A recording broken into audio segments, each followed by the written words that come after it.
Il me fait plaisir d'entrer chez vous de cette façon-ci aujourd'hui. Et comme message, c'est intitulé « Pour 2018, je vous propose une semaine de prière ». Et c'est pas seulement qu'une semaine, mais c'est à toutes les semaines, les 52 semaines de 2018. Premièrement, j'aimerais vous poser une question. Comment vous adressez-vous à un ami que vous estimez beaucoup? La réponse, ça doit être à l'aise, sans gêne, avec confiance.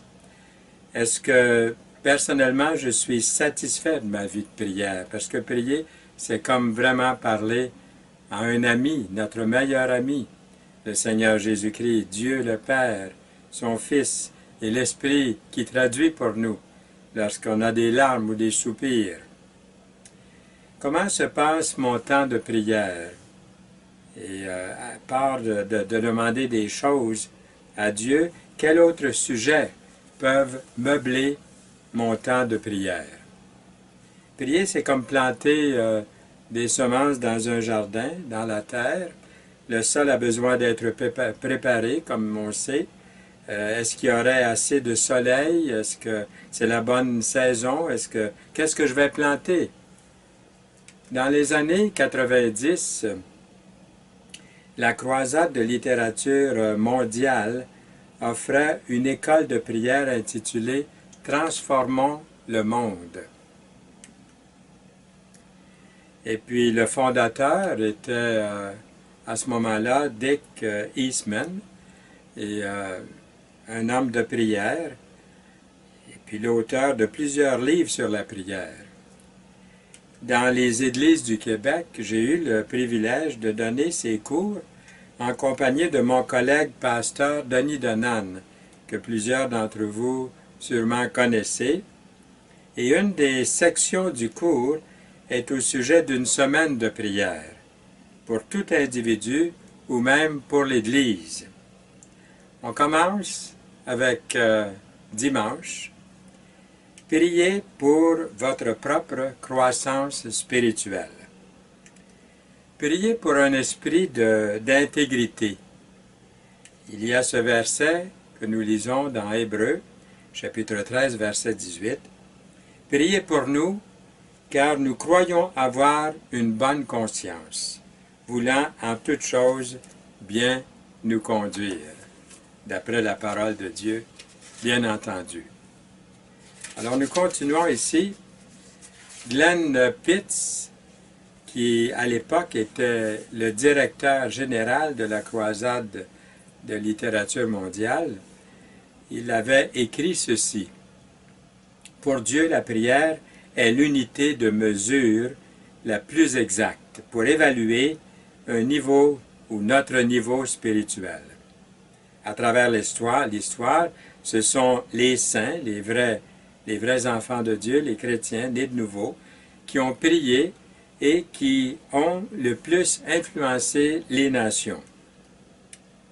Pourquoi Dieu s'est-il servi, par exemple, de Wesley, de Luther, de Finney, d'une façon si magnifique?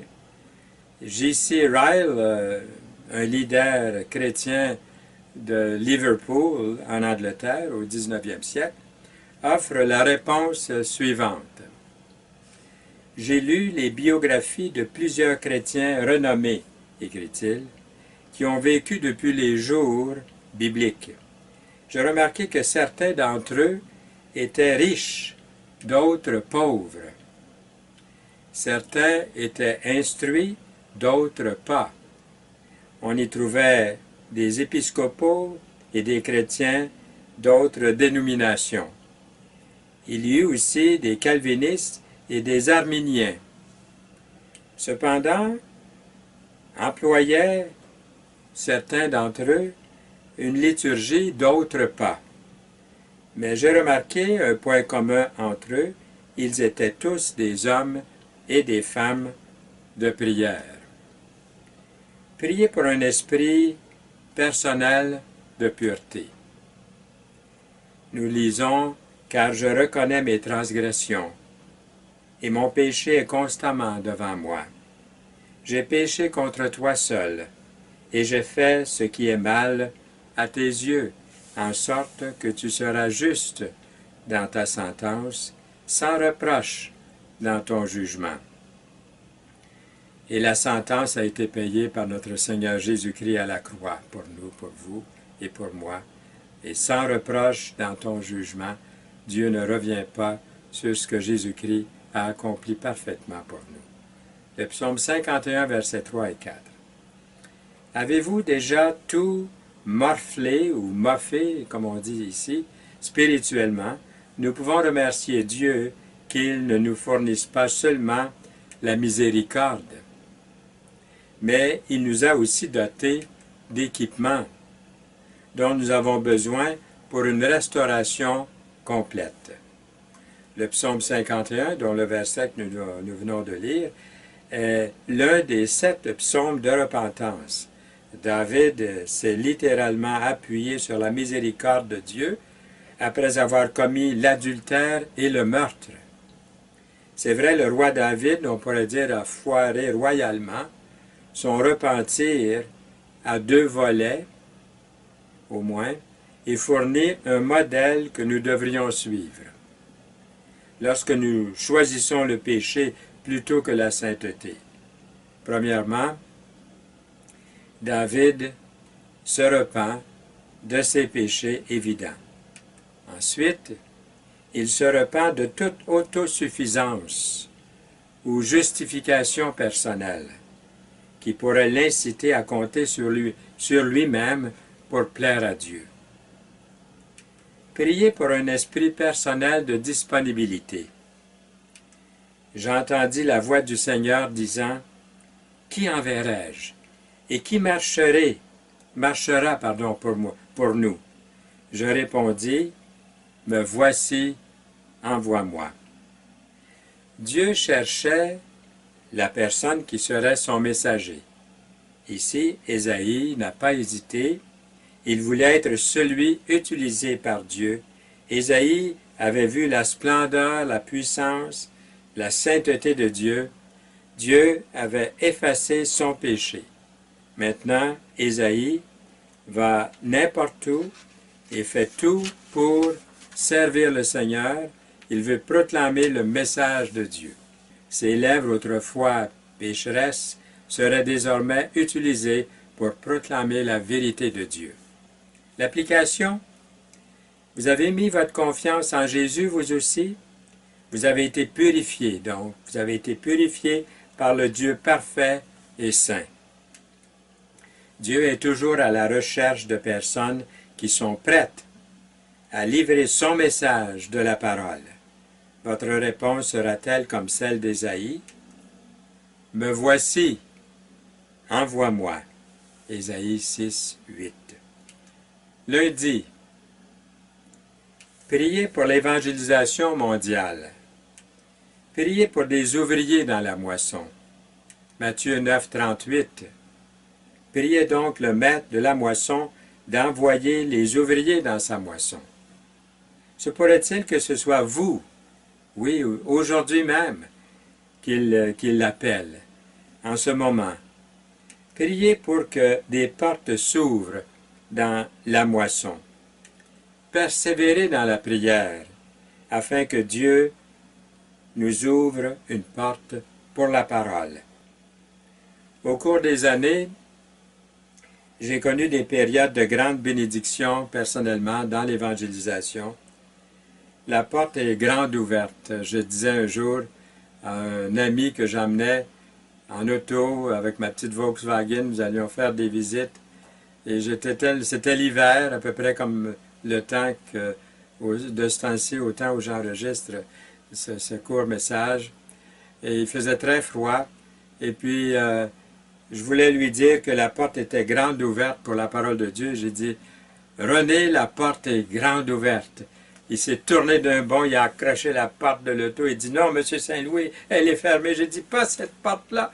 La porte de l'Évangile est ouverte partout comme nous lisons ici. » Que Dieu ouvre une porte pour sa parole. Priez pour qu'il y ait des fruits dans la moisson. Priez afin que la parole du Seigneur se répande et soit glorifiée. 2 Thessaloniciens 3:1. Priez quotidiennement pour les ministères, tels que l'évangélisation à la radio, à la télévision, sur Internet, par les distributions de feuillets, et j'en passe, etc., etc., qui sèment la parole avec persévérance, les semences de la parole, de toutes les façons. Priez pour qu'il y ait une récolte, aussi, j'ose le dire, du côté financier, pour l'œuvre du Seigneur.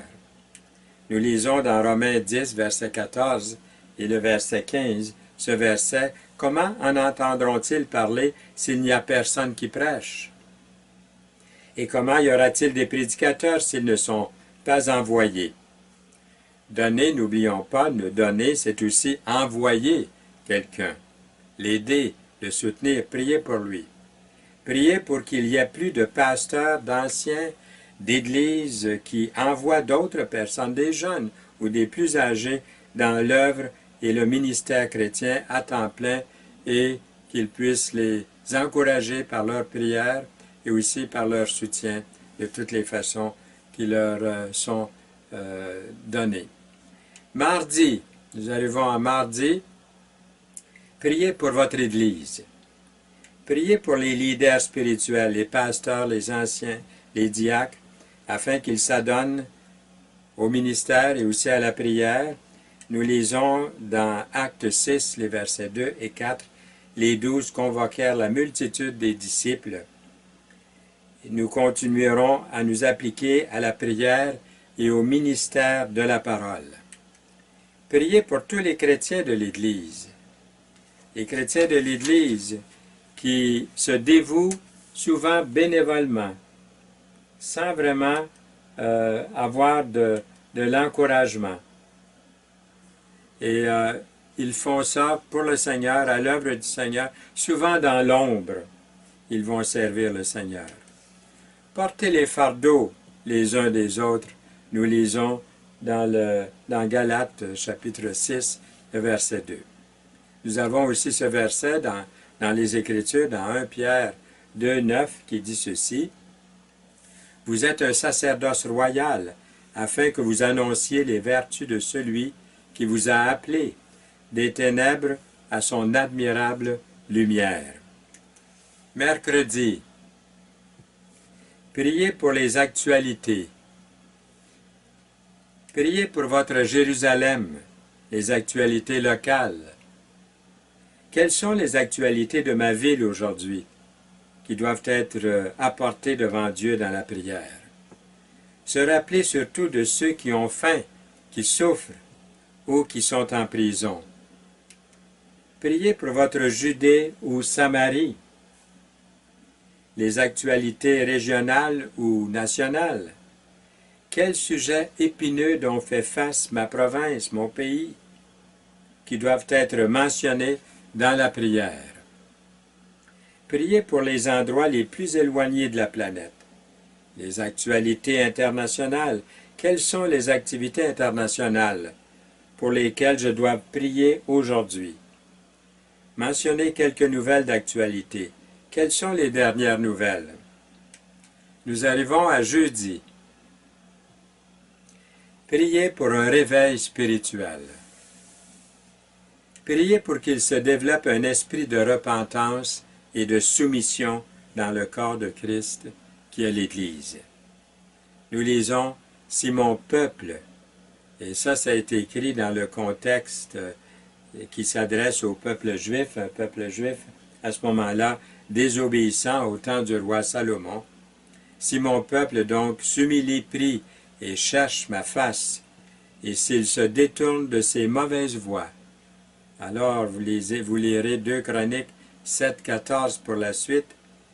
Il y a aussi l'exemple de la ville de Ninive, une ville païenne qui se repentit du temps de Jonas. Priez afin qu'il se développe aussi un esprit de grande soif pour Dieu dans notre société. Une société qui vit sans Dieu, ainsi que dans toutes les églises qui se sont malheureusement refroidies. Nous lisons « Vous me chercherez et vous me trouverez, si vous me cherchez de tout votre cœur. Jérémie 29, 13.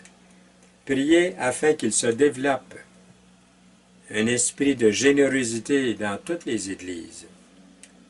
Si tu donnes ta propre subsistance à celui qui a faim, l'Éternel sera toujours ton guide. Il rassasiera ton âme. Ésaïe 58, les versets 10 à 12. Priez afin qu'il se développe un esprit d'unité dans tout le corps de Christ qui est l'Église. Je prie encore pour ceux qui croiront en moi, afin que tous soient un, dans Jean 17, versets 20 et 21. Premièrement, j'aimerais dire ici que même si nous devons nous efforcer d'aimer et d'accepter tous ceux et celles que le Seigneur Jésus-Christ a vraiment sauvés, les gens qui sont vraiment venus à Jésus-Christ pour être sauvés, nous devons également veiller à ne pas compromettre la vérité biblique essentielle.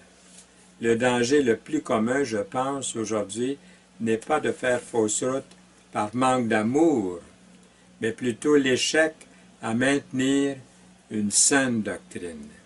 Pensez-y bien. La nouvelle vie dans le Seigneur Jésus-Christ est la seule base pour la vraie unité. Oui. Prions pour le discernement et luttons avec courtoisie pour l'unité et l'amour avec tous ceux et celles qui connaissent le Seigneur Jésus-Christ comme Sauveur et Seigneur sans compromettre l'Évangile ou minimiser la vérité tellement importante. Nous arrivons à vendredi. Priez pour votre famille. Jésus croissait en sagesse, nous lisons, en stature et en grâce, devant Dieu et devant les hommes. Luc 2, 52. Priez afin que votre famille se développe de la façon suivante. Spirituellement, en accord avec Dieu, socialement, en accord avec les autres, mentalement, en sagesse, physiquement, en stature, c'est-à-dire en bonne santé. Et nous arrivons à samedi. Priez pour ceux qui sont en autorité spirituelle. Nous lisons « J'exhorte donc avant toute chose à faire des prières, des supplications, des requêtes, des actions de grâce pour tous les hommes, pour les rois et pour tous ceux qui sont élevés en dignité. » Priez afin que les leaders injustes prennent des décisions qui seront en faveur de la propagation de l'Évangile. Nous lisons « Je louerai de ma bouche hautement l'Éternel, je le célébrerai au milieu de la multitude. » Psaume 109, verset 30. Priez afin que les mauvais leaders, est-ce qu'il y a des mauvais leaders? Que leur dessein amène leur chute. Psaume 5, le verset 10. Priez pour que tous les bons leaders découvrent la sagesse spirituelle afin de bien gouverner leur nation. Quand un pays est en révolte, les chefs sont nombreux. Mais avec un homme qui a de l'intelligence et de la science, le règne se prolonge. Proverbe 28, verset 2. Priez pour que tous les leaders reçoivent un message personnel d'amour de la part du Seigneur. Nous lisons dans Ésaïe 52, 15 ce beau verset. De même, il sera pour beaucoup de peuples un sujet de joie. Devant lui, des rois fermeront la bouche, car ils verront ce qui ne leur avait point été raconté. Ils apprendront ce qu'ils n'avaient point entendu. Priez pour que tous les leaders réalisent que c'est Dieu qui a permis que les leaders règnent. Comme Daniel de l'Ancien Testament, nous nous trouvons à vivre comme eux au temps des gentils. Pour employer un mot, gentil, au temps des païens ou des sans-dieux. Comme Daniel, nous avons été appelés à vivre sous l'autorité d'un gouvernement qui ne croient pas en Dieu, ou qui ne recherchent pas à promouvoir la vraie foi chrétienne. Comme Daniel, nous devons éviter la souillure et nous soumettre malgré tout au gouvernement humain et bien le servir à la gloire de Dieu. De Daniel, nous apprenons la sainteté biblique et la séparation. Concernant la vraie soumission, la relation entre la sainteté et la sagesse et la souveraineté de Dieu. Daniel prit la parole et dit, « Béni soit le nom de Dieu d'éternité en éternité. À lui appartiennent la sagesse et la force. » Daniel 2:20. Et ensuite il ajoute, « C'est lui qui change les temps et les circonstances, qui renverse et qui établit les rois, qui donne la sagesse aux sages et la science à ceux qui ont de l'intelligence. » Vous avez peut-être lu Une reine du Midi dans la Bonne Semence. C'est un calendrier, quotidiennement on peut lire la parole dans la Bonne Semence. Si vous regardez jeudi le 28 décembre dernier, à www.labonnesemence.com, je vais vous lire ce qui était écrit. La reine de Saba ou de Sheba vint rencontrer le roi Salomon après avoir entendu parler de sa grande sagesse. Elle ne connaissait pas le Dieu des Hébreux, mais fut intéressée par le rayonnement spirituel de leur roi. Elle entendit parler de la renommée de Salomon en relation avec le nom de l'Éternel, selon 1 Roi 10, verset 1. Elle s'aperçut que la foi de Salomon influençait jusque dans les moindres détails sa façon de vivre et d'administrer son royaume. Elle déclara, « Ce que j'ai entendu dire dans mon pays, sur tout ton état et sur ta sagesse, était la vérité, mais je n'ai pas cru ces choses jusqu'à ce que je sois venu et que mes yeux aient vu. Et voici, on ne m'avait pas rapporté la moitié. Tu surpasses en sagesse et en prospérité la rumeur que j'en ai entendue. Béni soit l'Éternel ton Dieu. 1 Roi 10, versets 6 à 9. Jésus la cite en exemple à ses contemporains dans Matthieu 12, verset 42. Ils avaient le Fils éternel de Dieu. Ils avaient le Fils éternel de Dieu parmi eux. Dieu avec nous, devant leurs yeux, et pourtant, ils ne croyaient pas en la grandeur de sa personne. Ils refusaient de le recevoir. Jésus leur rappelle, elle, la reine de Séba, vint des bouts de la terre. Il souligne par là la détermination de cette femme étrangère qui avait soif de vérité et de sagesse. Avez-vous soif de vérité et de sagesse? Avez-vous entendu parler de Jésus sans y croire vraiment? Vous sentez-vous étranger au message qui est donné aujourd'hui au christianisme, au vrai christianisme? Vous sentez-vous éloigné de la foi? Je vous invite en cet instant même de mettre votre confiance en Dieu, en Jésus-Christ, votre unique Sauveur.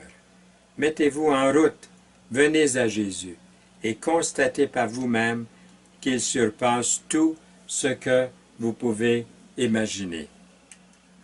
La grandeur de sa personne et de son œuvre apparaît dans les 4 évangiles qui font partie de la Bible, la parole de Dieu. La citation de la Bonne Semence du 28 décembre dernier.